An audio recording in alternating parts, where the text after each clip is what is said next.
찬송가 539장입니다.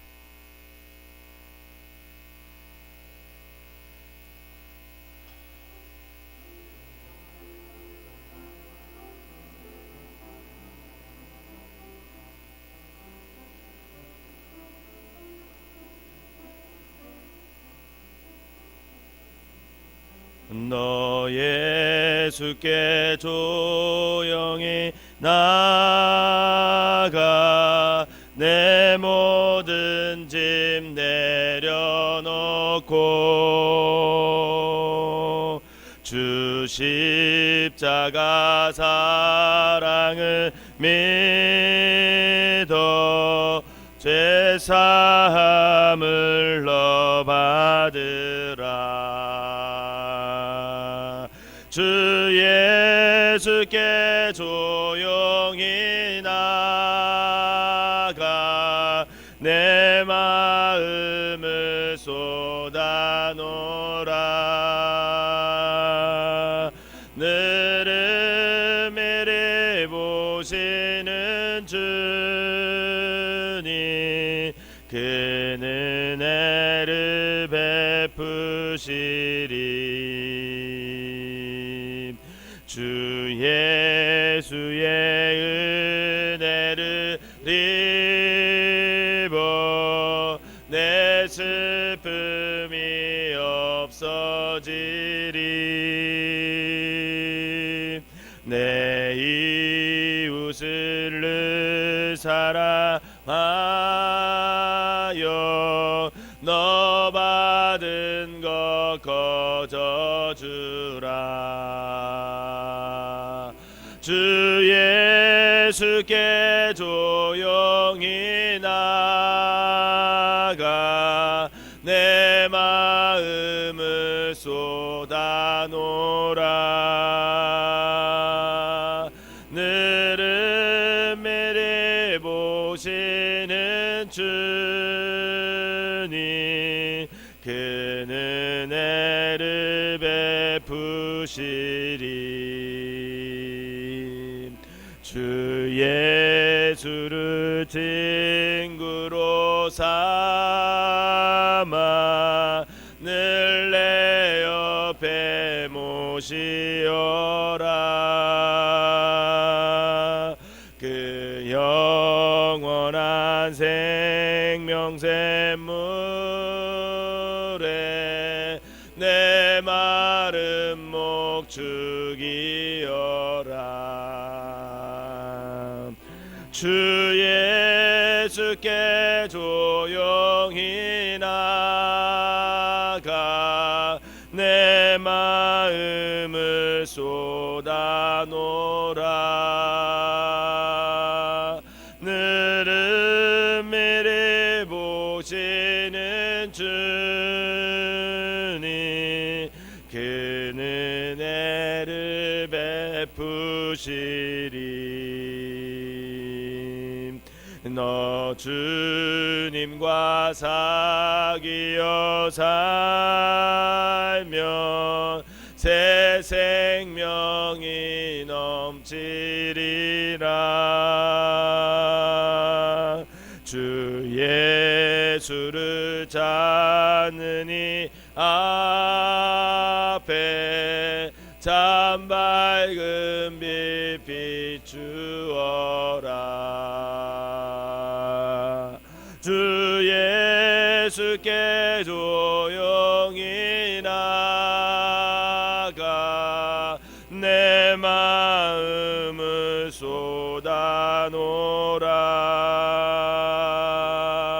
너를 미리 보시는 주님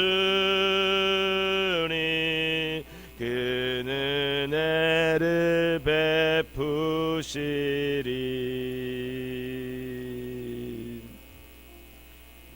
아멘. 사도신경으로 신앙 고백 드리도록 하겠습니다. 전능하사 천지를 만드신 하나님 아버지를 내가 믿사오며 그 외아들 우리 주 예수 그리스도를 믿사오니 이는 성령으로 잉태하사 동정녀 마리아에게 나시고 본디오 빌라도에게 고난을 받으사 십자가에 못 박혀 죽으시고 장사한 지 사흘 만에 죽은 자 가운데서 다시 살아나시며 하늘에 오르사 전능하신 하나님 우편에 앉아 계시다가 저리로서 산 자와 죽은 자를 심판하러 오시리라. 성령을 믿사오며 거룩한 공예와 성도가 서로교통하는 것과 죄를 사하여 주시는 것과 몸이 다시 사는 것과 영원히 사는 것을 믿사옵나이다. 아멘. 오늘 함께 보신 말씀은 마가복음 2장 1절에서 17절 말씀입니다. 마가복음 2장 1절에서 17절 말씀, 제가 한 절 읽고 여러분들이 한 절 읽고 17절은 다 같이 읽도록 하겠습니다. 수일 후에 예수께서 다시 가버나움에 들어가시니 집에 계시다는 소문이 들린지라.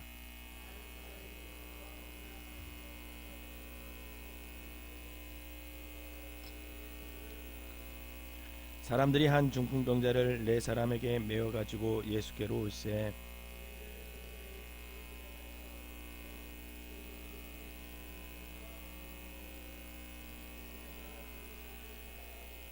예수께서 그들의 믿음을 보시고 중풍병자에게 이르시되 작은 자야 내 죄 사함을 받았느니라 하시니, 이 사람이 어찌 이렇게 말하는가? 신성모독이로다. 오직 하나님 한 분 외에는 누가 능히 죄를 사하겠느냐?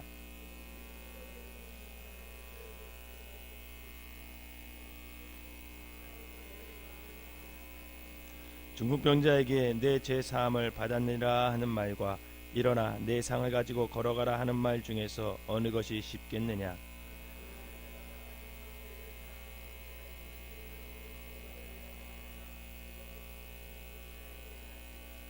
내가 네게 이르노니 일어나 내 상을 가지고 집으로 가라 하시니,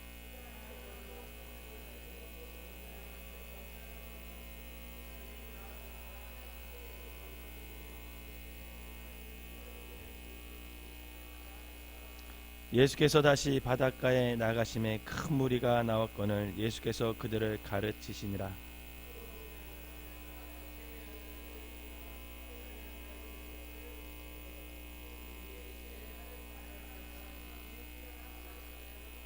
그의 집에 앉아 잡수실 때에 많은 세리와 죄인들이 예수와 그의 제자들과 함께 앉았으니 이는 그러한 사람들이 많이 있어서 예수를 따름이로라.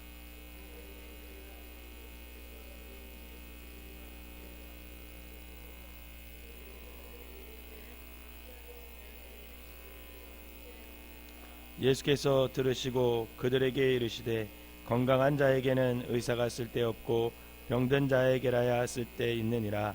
나는 의인을 부르러 온 것이 아니요 죄인을 부르러 왔노라 하시니라. 아멘. 이 새벽에도 하나님의 은혜가 여러분들과 함께 하시기를 주님의 이름으로 축원합니다. 새벽기도 하기가 쉽지 않습니다. 하시던 분들은 그냥 하시는데 안 하시던 분들은 특별자 붙으면 또 원래 힘들어져. 이상하게 부담되고 그렇게 됩니다. 그래서 제가 보니까 오늘이 가장 힘드실 거예요. 3일째 되는 날 특별 새벽 기도는 보면 3일째 되는 날 힘들어요. 그리고 둘째 주가 힘들어요. 이제 21일 중에 둘째 주가 힘듭니다. 요 고비만 잘 넘으시면 21일 또 금방 갑니다. 늘 일찍 주무시고 마음을 좀 단단히 먹으시고 주님의 고난에 우리가 함께 참여하면서 기도한다는 생각을 가지고 나오셔서 여러분들에게 준비된 말씀대로 그 말씀을 받아서 살아가시기를 주님의 이름으로 축원합니다. 어제는 많은 사람들을 고치시는 능력의 예수님에 대해서 우리가 봤습니다.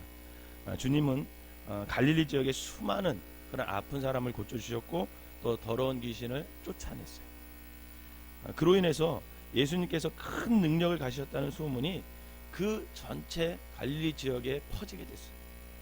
이러한 배경에서 오늘 본문을 우리가 묵상하면 두 가지 사건이 기록되어 있습니다. 1절에서 12절까지는 이제 예수님께서 중풍병자를 고치는 사건이 기록되어 있고요. 13절에서 17절에는 세간에서 이제 세리 마태를 부르시고 그 세리와 죄인들과 함께 식사를 하는 그런 사건이 기록되어 있어요. 이 두 사건 모두 예수님이 어떤 분이신지를 또 그분이 어떤 일을 하시는지를 아주 잘 보여주는 사건이라고 할 수 있습니다. 먼저 가버나움에서 일어난 사건을 살펴보면 2절에 보니까 많은 무리들이 예수님에게 모여들었다 이렇게 기록되어 있어요. 그런데 예수님께서 계신 그 집은 찾아오는 사람들을 다 수용할 수 있는 그렇게 넉넉하고 큰 집이 아니었습니다. 너무 많은 사람들이 예수님을 찾아와서 문 앞에까지도 들어설 자리가 없어서 그냥 사람들이 꽉 차는 그런 모습이 보이고 있는 거죠. 이렇게 간절하게 예수님을 찾아온 사람들에게 예수님은 다른 것을 얘기하는 것이 아니라 생명의 말씀, 구원의 도를 가르쳤다 이렇게 본문은 기록해요. 사실 중풍병자를 고치시고 또 어떤 병든 자를 고쳐주시고 귀신을 쫓아주시려고 했던 주 목적은 뭐냐면 결국은 복음을 선포하는 데 가장 목적이 있다라고 볼 수 있습니다. 그래서 예수님을 찾아온 사람들에게 예수님이 먼저는 다른 거 말씀하시지 않고 생명의 말씀, 하나님의 도를 가르쳐 주셨어요. 예수님은 이미 여러 곳에서 찾아온 다양한 사람들을 만나면서 그들에게 병을 고쳐주시고 귀신을 쫓아내어 주시는 그런 능력을 행하셨어요. 아마도 분명 많이 피곤했을 거예요. 여러분 한번 마가복음 1장서부터 2장까지 쭉 계속 읽다 보면 그 장소가 계속 바뀌는 걸 알 수 있어요. 3장도 보면 첫 번째로 예수님이 사역을 시작할 때 보면 장소부터 시작해요. 예수님이 어디를 가셨다 계속 그것은 무슨 뜻이냐면 그만큼 예수님이 바쁘게 사역을 하고 계셨음을 증거를 하고 있는 거죠. 이미 수많은 사람을 고치고 귀신을 쫓아내는 그런 능력을 행하시느라 분명히 피곤했을 거예요. 그런데 예수님은 그 예수님을 찾아온 사람들에게 온 마음을 다해 말씀을 가르쳐요. 하늘나라의 도를 가르쳐요. 이처럼 주님을 사모하여 나오는 이에게 주님은 결코 외면하지 않으시고 사랑으로 응답하시고 생명의 말씀을 가르쳐 주시면서 은혜를 베풀어 주시는 주님임을 여러분 믿으시기를 바랍니다. 그러면서 이제 그때에 중풍병자가 주님께 고침을 받기 위하여 친구들의 손에 의지하여 주님을 찾아오게 돼요. 4절과 5절을 한번 읽어보도록 하겠습니다. 4절과 5절 시작. 무리들이 때문에 예수께 데려갈 수 없으므로 그 계신 곳에 지붕을 뜯어 구멍을 내고 중풍병자가 누운 상을 달아내리니 예수께서 그들의 믿음을 보시고 중풍병자에게 이르시되 작은 자야 내 죄 사함을 받았느니라 하시니 아멘. 이 중풍병자를 메고 온 친구들 4사람이 예수님께 나갈 수 없게 되자 이 친구를 고치겠다는 일념으로 지붕을 뜯어서 구멍을 내고 침상을 내리는 행동을 하게 됩니다. 그러면 여러분들이라고 과연 어떻게 하시겠어요? 친구를 데리고 올 수는 있을 것 같아요. 거기까지. 그죠? 근데 사람이 너무 많아. 그럼 어떻게 하시겠어요? 기다리든지 아니면 따로 뭐 해집고 누군가 한 명이 들어가가지고 예수님에게 또 따로 말을 하든지 어떻게 그렇게 할 것 같은데 이 친구들이 그 집에 지붕 위로 올라갔대요. 이스라엘 가면 이 말씀이 이해가 돼요. 여러분 우리나라처럼 지붕이 뾰족하지 않아요. 이스라엘 때 이스라엘은 이렇게 지붕이 이렇게 평면처럼 돼 있고 이렇게 예루살렘 같은 곳에 가면 집이 이렇게 계단식으로 이렇게 지어져 있어요. 그래서 이쪽 집에서 이쪽 아랫집을 넘어갈 수도 있고 이런 식으로 되어 있는 구조입니다. 우리가 생각하기에는 지나치고 싶지만 그들은 구멍을 뜯어서 어떻게 했습니까? 친구를 예수님이 말씀을 전하는 그 앞으로 내렸어요. 그런데 예수님은 그것을 보고 뭐라고 표현했습니까? 믿음이 있다고 표현했어요. 믿음이 있다. 즉 친구들의 행동을 보시고 좋게 보시고 칭찬을 하십니다. 난간 앞에 가로막혀 있었지만 그 장애물을 뛰어넘어서 어떻게 하든지 예수님 앞에 자기 친구를 보내서 그 중병의 친구를 보내서 하나님의 은혜 즉 예수 그리스도 안에서 고침을 받으려고 했던 그 열정 그것을 예수님은 높이 평가하시고 그것을 믿음이 있다 이렇게 얘기를 해주셨어요. 과연 우리에게도 이러한 간절함이 있을까? 저는 이 사순절 기간 21일 특별 새벽 기도 기간에 여러분들의 마음에 이런 간절함이 회복되시기를 주님의 이름으로 부탁을 드립니다. 여러분 간절함은요 결국 기적을 만들겠다. 결국 예수님의 친구들이 친구들의 모습을 믿음을 보시고 그 중풍병자를 예수님이 고쳐주셔요. 그리고 예수님은 중풍병자를 고치는 그 이 순간을 자신이 하나님의 아들이고 죄사함의 권세를 가진 자라는 것을 선포하게 됩니다. 그래서 중풍병자에게 먼저 뭐라고 얘기하냐면 내 죄사함을 받아내니라 이렇게 선포해요. 즉 중풍병자의 육체뿐만 아니라 영혼까지도 구원해 주시는 그런 능력이 누구에게 있으시다라는 겁니까? 예수님에게다. 왜? 그분은 하나님의 아들이고 구세주 그리스도이기 때문에. 그러면서 결국 다시 그 사람에게 일어난 내상을 가지고 집으로 가라 했을 때 그 중풍병자는 모든 사람 앞에서 일어나서 어떻게 했습니까? 침상을 들고 걸어서 나가는 놀라운 기적이 일어났어요. 여러분, 불쌍한 영혼이 고침을 받는 지금 아름다운 그런 기적이 일어난 거예요. 그렇다면 여러분들은 어떤 반응을 하겠어요? 오늘 본문에 보니까 대부분의 사람들은 어떻게 했습니까? 모두 감동을 받고 하나님께 큰 영광을 돌렸다 이렇게 나와요. 그런데 바로 그 순간에 어떤 서기관들이, 이름도 밝히지 않아, 그냥 어떤 서기관들이 그 자리에 함께 있었는데 그것을 트집 잡기 시작했어요. 트집을 잡았어요. 예수님에 대하여 악의적인 생각을 가지고 트집거리를 잡기 위해 앉아있던 사람들 마음에는 그 주님의 사랑의 행동을 그냥 받아들이고 함께 기뻐하고 함께 하나님을 찬양하면 되는데 그 순간에 그것을 어떤 신학적으로 율법적으로 논리로 분석하기 시작합니다. 그들은 예수님을 하나님의 아들로 받아들이지 않았기 때문에 예수님께서 중풍병자를 고치고 죄사함을 선언했을 때 그 사람들은, 즉 서기관들은 그것을 신성모독이다 이렇게 얘기를 할 수밖에 없었던 거죠. 성도 여러분, 어떤 교회 공동체 안에서 어떤 사람이 하나님의 은혜를 받고 복을 받고 축복을 받고 또 그 사람이 어떤 회복이 일어나면 여러분 그냥 함께 기뻐해 주세요. 그 순간은 기뻐해 주는 거예요. 다른 거 생각할 필요 없어요. 거기에 뭐 때문에 그래, 이유가 있겠지, 이거 생각할 필요 없어요.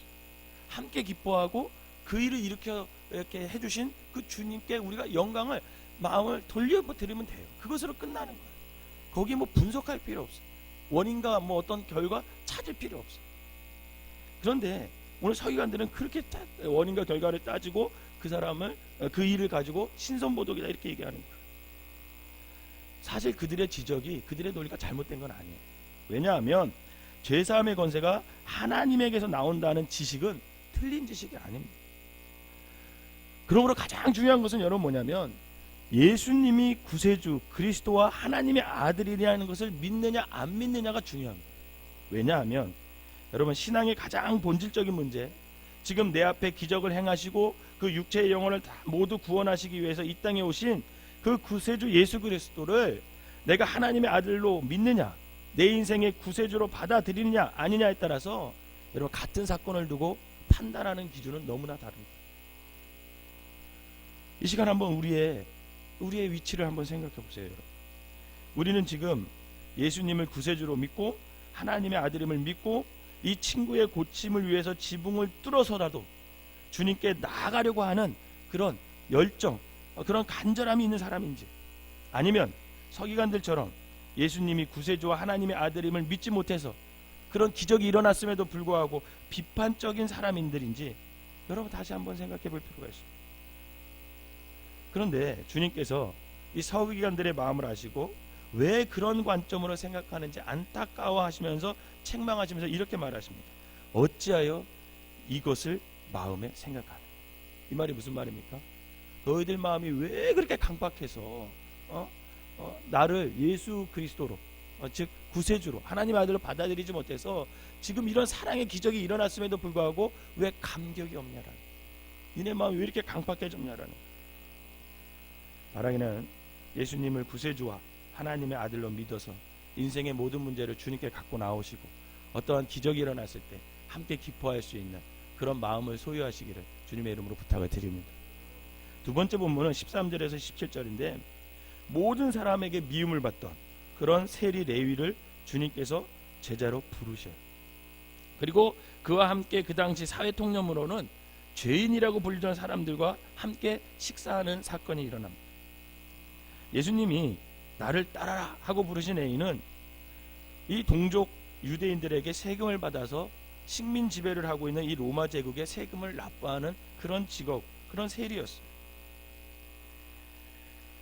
그 때문에 그 사회에서 매우 미움을 받던 사람, 그 중에 한 사람이 세리였습니다. 그래서 고대 기록에 보면요, 세리를 아첨꾼, 뚜쟁이, 뭐 간통자 막 이렇게 표현을 했어요.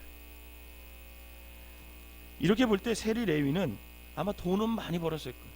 돈은 많이 벌었겠지만 마음속에는 항상 아픔과 상처를 가지고 있었고 벨이 꼬여가지고 살아갔던 사람, 그게 이 세리라는 사람입니다.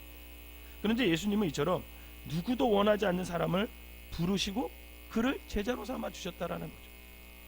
또한 다른 사람들이 멀리하려 하는 사람을 친구다 이렇게 불러주시고 그들과 어울려 함께 식사를 했습니다.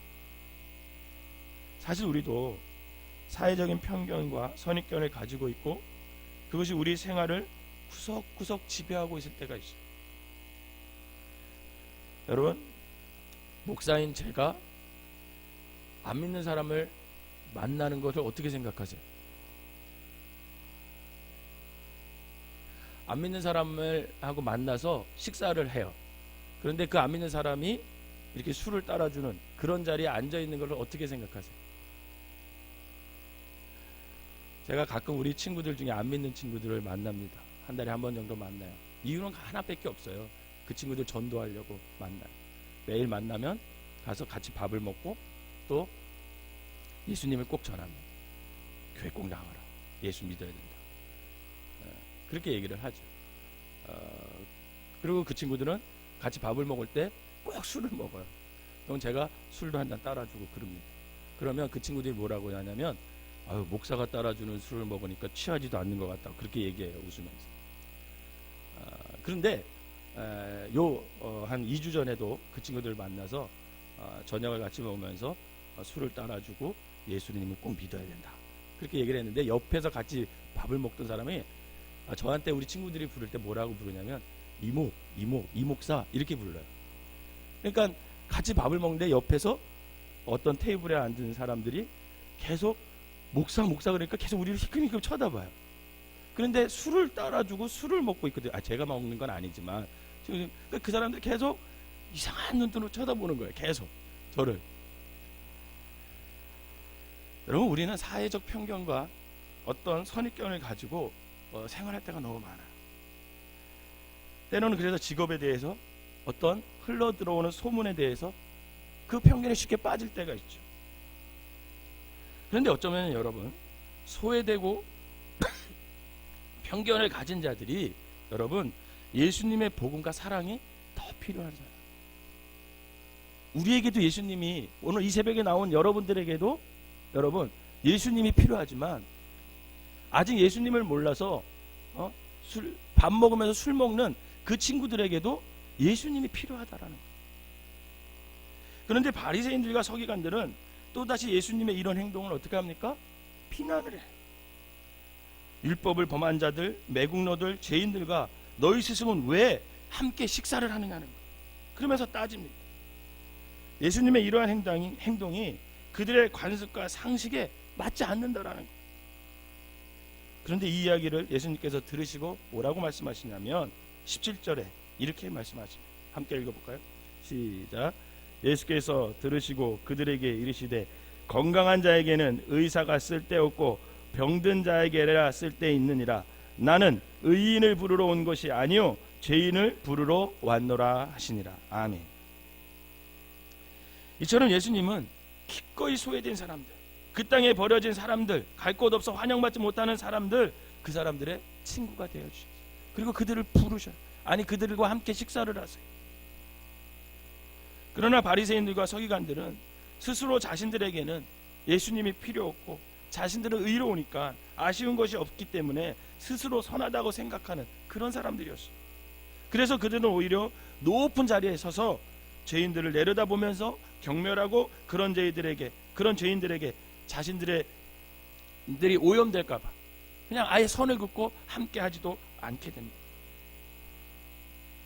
이처럼 그들의 신앙적 태도는 돌이킬 수 없는 자기 이와 자기 교만에 빠지게 되는 거예요. 예수님은 바리새인과 서기관들의 이런 자기의 의와 교만을 정확히 꿰뚫어 보시고 오늘 우리가 이건 17절의 본문에 나는 의인을 부르러 온 것이 아니요 죄인을 부르러 왔노라 이렇게 선언하시는 거예요. 사랑하는 성도 여러분, 이 얼마나 우리에게 위로가 되는 말씀입니까?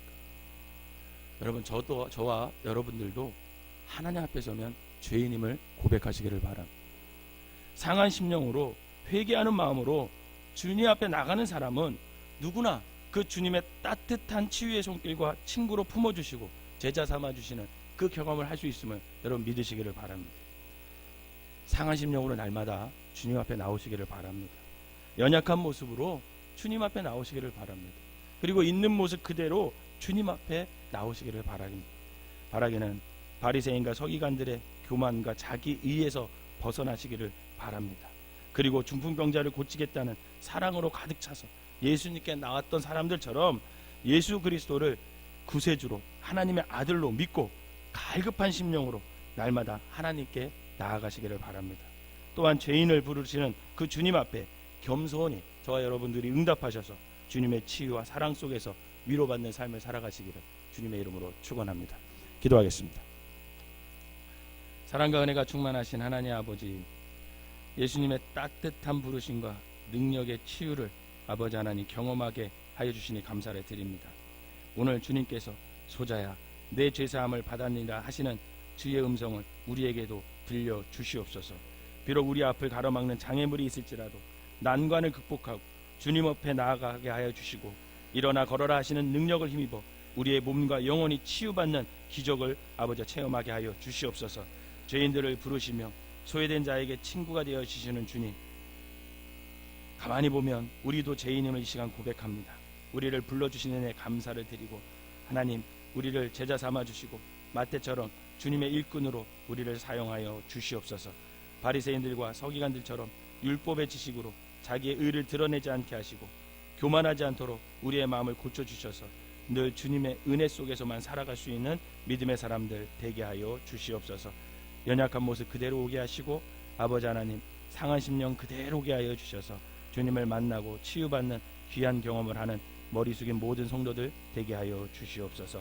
이 시간에 귀한 예물을 드린 손길마다 주님께서 치유하시고 고쳐주시고 응답하여 주셔서 아버지 하나님 살아계신 하나님을 체험하고 그 살아계신 하나님을 증거하며 살아가는 우리 모두가 되게 하여 주시옵소서. 예수님의 이름으로 기도하옵나이다. 아멘.